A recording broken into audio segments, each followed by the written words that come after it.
Okay, I have finally gotten time to say my thoughts on the Hyperdimension Neptunia anime, which, as of the time of this recording, finished airing its first and possibly only season last week. So, I'm gonna say right now that if you plan to play the Neptunia games, MK2 and V at the very least, then do not go past episode 5, which I'll explain to you later. And I will also say that yes, this will have spoilers in it, because, well, it's my thoughts on the entire series. So, with that out of the way, I thought it was pretty good. I mean, I don't think it was anything spectacular. I don't think I'll be running around selling people, "Oh, watch this anime, it's so great." I mean, it's not like Attack on Titan, which everyone is just saying, "Oh, go watch it, it's so amazing." You know, it's just like it's one of those animes where it's like, if you're up for watching an anime that's kind of stupid, this'll do you just fine. One of the things I'm happy about is that they were somehow able to transfer Neptunia from the game into the anime without getting rid of too much. I think one of my biggest gripes, though, is the fact that the references are very low. Now, I know that in the first Neptunia, references were all over the damn place. And MK2 and V did pull back on them. But I think during the entire series, there is quite literally only like 8 references, not including repeats. So overall, it's kind of lacking in the references. Its humor is also significantly weaker than the Neptunia games. And they padded on a lot more needless fan service. Like, there is... I like to call the Neptunia anime the anime of bots, because a lot of the times the angles have like the characters' butts close to the foreground and they're incredibly defined and all that kind of stuff. I mean, I can't really say I hate it so much, because it's kind of what I expected from a Neptunia anime, because that is what Neptunia has, jokes and needless fan service. And while I am not for needless fan service, Neptunia gets a pass on my book because of the fact that while it does have a lot of fan service, it's backed up by strong characters and a decent story. So I'm going to go over the first 5 episodes before I go on to the next 7, because the next 7 basically take from Neptunia V's plot. So the first 5 episodes, my favorite and least favorite episode is in these first 5. So I'll just go over like what happens in the first one. The first one kind of it seems very Neptunia V-esque, where Neptune's not doing anything, the nations are at peace and such, and she basically goes and fight. They did make quite a funny throwback to MK2. That was kind of like, I mean, I didn't really want to see that animated, but it's still funny nonetheless, especially when Iffy just flips. That's actually an interesting thing. IF and Compa are really big characters in the series. Like, through and through, they have a significant part. Less so in V, but then again, you can go ahead and get DLC that gets them as playable characters. But it's like, they are barely in the episodes. Like, they're kind of there, but you don't notice them. In fact, episode 1 and I believe episode 9 are the only time they have a significant role, I think. I don't remember the last one, but I know that episode 1, like, IF had a significant role. Episode 4, she also had quite a significant role. But it's like, it focuses more on the CPUs, which I kind of don't like, actually, because Neptunia, the game series at least, had very... I'm not saying very like, oh my god, this is the most well-developed thing ever, because then I would say Valkyria Chronicles is that. But the characters are well-defined, they've got personalities, you can relate to them, they're funny and all that kind of stuff. But this one, it falls into the same trap that Final Fantasy Advent Children complete fell into, in which it expects you to play the games to know what the hell's going on. And of course, I believe that's the case because, as I said, episode 6 onwards is basically borrowing from Neptunia V's plot, or a variant of Neptunia V's plot. But, okay. I'm kind of lollygagging here. I will say what my least favourite and favourite episode was, because they're in the first 5. I gotta stop again because... Actually, no, I'll just mention this. My least favourite episode was episode 2, hands down. And that's because of the simple fact that, okay, this is a MK2 spoiler, so, yeah. There is a villain in MK2 called Trick who is a mech who is also a pedophile.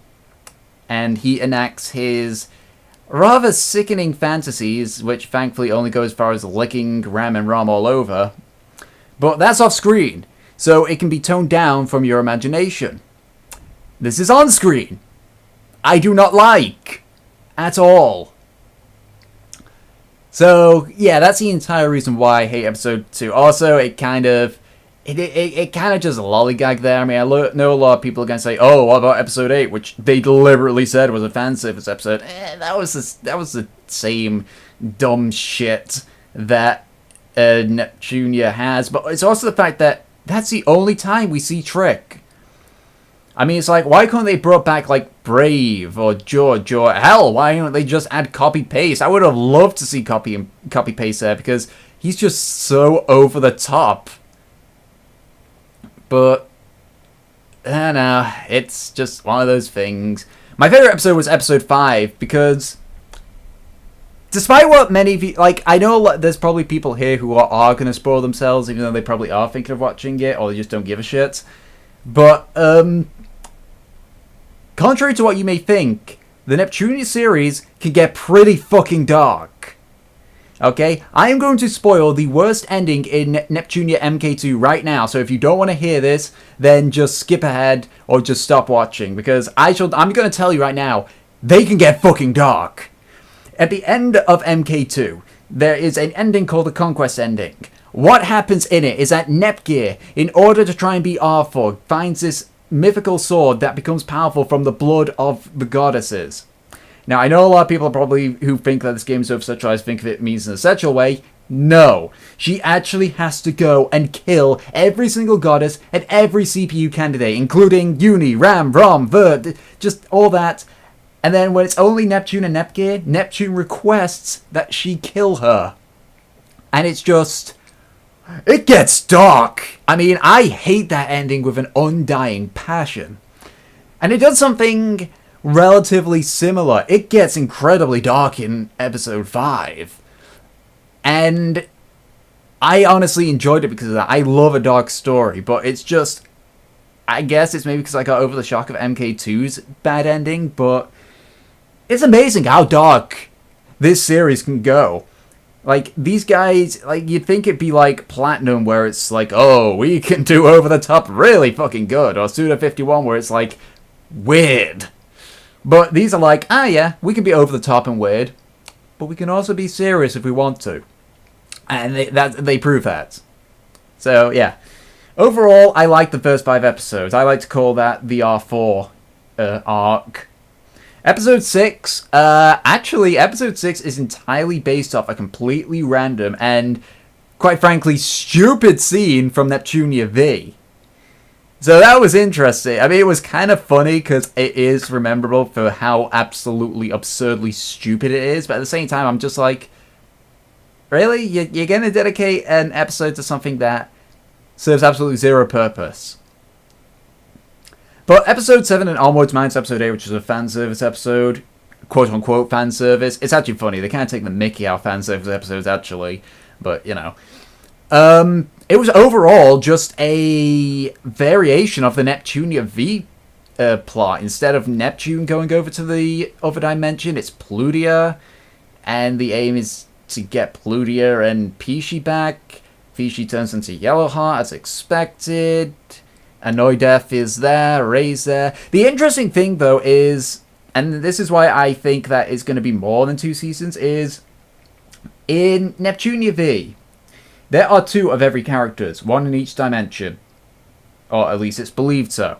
That includes 2 Ray Wrights. Now, turns out that Ray was the actual client of Anoidef, who's the one that wanted to, like, make Eden and all that stuff.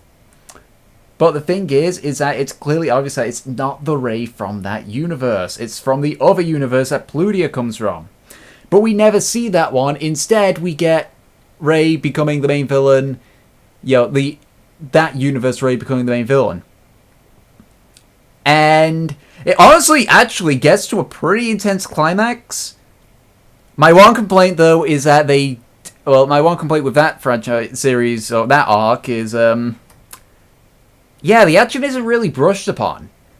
Like, there's a little bit of action when Yellowheart's around, but, like, the final battle, and this is a final battle, mind you, it's not really a battle. It's just they knock Neptune around and she smashes into the thing and they hit Ray a couple of times and then they just, like, shield her blast from everything. It's not really action. It's kind of... I guess you can say that I enjoyed it, but not for its action scenes, because it had very... they lacked detail, except for the 5th episode. The 5th episode actually had quite a bit of detail in it, for the most part. I actually enjoyed it. Because as I said, it got dark and it got intense. So... what do I think that there's potential for the Neptunia anime? While I enjoyed it, I don't think it will... I think it'll only have 2 seasons and be done with that, if even. Because the Neptunia series, compared to, like, say, Attack on Titan, Haruhi, Lucky Star, Gargantia on the Venomous Planet, and such, they don't hold as much weight. I mean, I'm almost certain that those animes, every single one I listed, began as mangas. And Neptunia began as a video game. Same with the Valkyria Chronicles thing. Also, I think that with the mangas to anime renditions, they have a lot more freedom to make alterations. Whereas with the game, like, I love the Valkyria Chronicles anime, but I don't think it's as good as the game. Because the characters are a lot more defined in a game, I feel, than a manga. And I'm not saying that books can never define a character better than a game. I'm just saying that, for the most part, from what I've seen, games usually define characters better. And this is apparent in the Valkyria Chronicles anime because all the characters were well defined in the game, but a lot of them ended up taking on cliche traits, both in terms of how they act and even physically. Like, I made the joke when I was doing an English fandub of the Valkyria Chronicles anime as General Damon. I pointed out how Alicia had been animeized because freaking her breast size was significantly larger than it was, and of course all that stuff. Yes, I was that observant, but I've played through the game God knows how many times. I've watched the anime several times as well. You pick up on these details. So, would I recommend people watch this anime? As I said, it's not something I'd write home about. It's not something I'm going to run out in the streets and proclaim that everyone in the universe must watch it. If you've played the Neptunia games and you're interested to see on how the adaptation came along, I'd say watch it. If you don't care about the Neptunia games, I'd say probably skip it. If you want to see a dumb, stupid anime that's got fans, like, basically High School of the Dead, but comedic and not horror, then you'd probably enjoy this too. But that is about it, so I will catch you guys next time.